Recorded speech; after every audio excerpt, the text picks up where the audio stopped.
ఇప్పుడు ప్రజెంట్ అభివృద్ధి, సంక్షేమం, పరిపాలన మా అధ్యక్షులు పవన్ కళ్యాణ్ గారి మార్కుతో అత్యంత అద్భుతంగా జాతీయ భావాలు కలిగి దేశంలోనే అత్యంత ప్రథమ దేశభక్తుడైనటువంటి భారతదేశపు ఆస్తి అయినటువంటి పవన్ కళ్యాణ్ గారు ఆయన పరిపాలన స్పీడ్ తట్టుకోలేక రకరకాలుగా కులాల పేరుతో, మతాల పేరుతో ఈ వైసీపీ పార్టీ, ఈ జగన్మోహన్ రెడ్డికి వెనతో పెట్టిన విద్య. కులాల పేరుతో కార్చిచ్చు పెట్టి విడగొట్టడం, లేదా మతాల ఘర్షణలు పెట్టి, అది ఆనవాయితీగా వాళ్ళ దగ్గర నుంచి వస్తుంది. అది వాళ్ళకు వంశపారపర్యంగా ఈ మత ఘర్షణలు, కుల ఘర్షణలు పెట్టడం. నేను ఒక్కటే అడుగుతున్నా, కుల, మత, ప్రాంత, వర్గ, వర్ణ ఏ విభేదాలు లేనటువంటి నాయకుడు పవన్ కళ్యాణ్ గారు.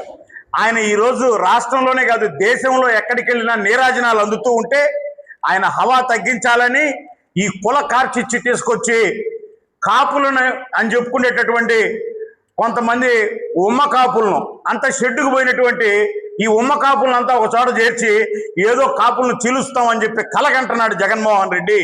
అయ్యా, మీరు కాపులకి ఎన్ని చేసినా, మీరు ఎన్ని చేసినామని చెప్పినా, ఎన్ని ఛాలెంజ్లు చేసినా, నాకు తెలిసి నిన్న ఈ పేరుని లేకపోతే చాలా మంది అంబటి, ముఖ్యంగా తోట త్రిమూర్తులు, ఈయన మండపేటలో ఓడిపోయినాడు, ఇంకో చోట ఓడిపోయినాడు. మళ్ళీ ఇప్పుడు మా పంతం నానాజీ మీద మేము ఇండిపెండెంట్గా పోటీ చేస్తాము అంటున్నాడు.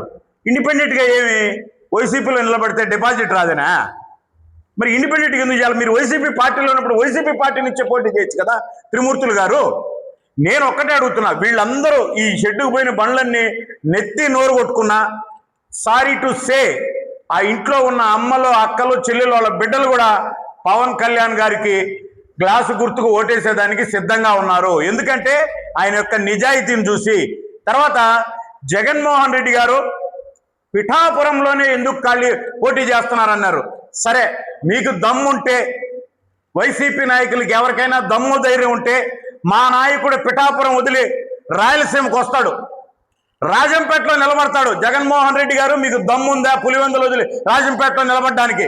లేదు, సాక్షాత్తు శ్రీ వెంకటేశ్వర స్వామి పాదాల చెంత తిరుపతిలో నిలబడతాడు జగన్మోహన్ రెడ్డి గారు. మీకు, మీ నాయకులకు దమ్ముందా మా నాయకుడి మీద పోటీ చేయడానికి?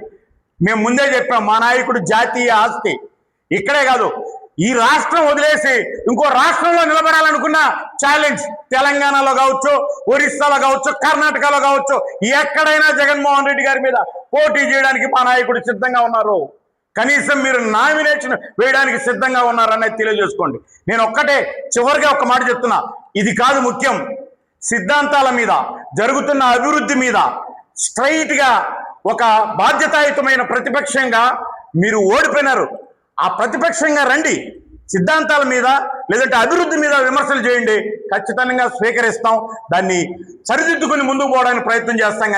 కానీ మీ స్వరాల కోసం, రాజకీయ లాభాల కోసం ఇలా కుల కార్చిచ్చులు పెడితే రేపు పొద్దున్నే అన్ని కులాలు ఒకటై ఏదైతే 151 నుంచి 11కి దించారో 11 నుంచి శూన్యానికి దించడానికి అందరూ రెడీగా ఉండాలని తెలియజేసుకుంటున్నాం.